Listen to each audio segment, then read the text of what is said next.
अमरावती जिल्ह्यातील अचलपूरमध्ये एनआयएनं छापेमारी केली आहे। एका विद्यार्थ्याची एनआयएच्या पथकाकडून सध्या चौकशी सुरू आहे। विद्यार्थी दहशतवादी कारवायांमध्ये गुंतल्याचा संशय एनआयएकडून व्यक्त केला जातोय।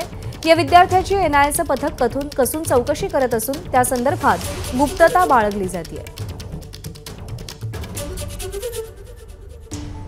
अमरावती जिल्ह्यातल्या अचलपूरमध्ये एनआयएनं छापेमारी केली आहे। विद्यार्थी हा दहशतवादी कारवायांमध्ये गुंतल्याचं एनआयएच्या लक्षात आले किंवा तसा संशय एनआयएला आहे आणि त्या अंतर्गत या विद्यार्थ्याची एनआयएच्या पथकाकडून कसून चौकशी केली जाते। प्रकरण संवेदनशील असल्यामुळे या संपूर्ण प्रकरणासंदर्भात गुप्तता बाळगली गेल्याचंही कळतंय।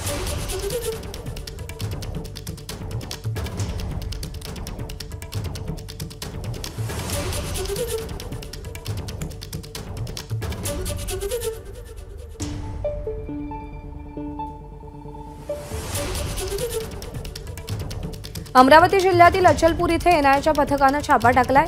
इथल्या विद्यार्थ्याची एनआयएचं पथक चौकशी करतंय। अचलपूरमधील एक स्थानिक विद्यार्थी आहे आणि हा विद्यार्थी दहशतवादी कारवायांमध्ये गुंतला असावा असा संशय एनआयएला आल्यानं एनआयएचं पथक अमरावती जिल्ह्यामध्ये दाखल झालंय। एबीपी माझा, उघडा डोळे बघा नीट।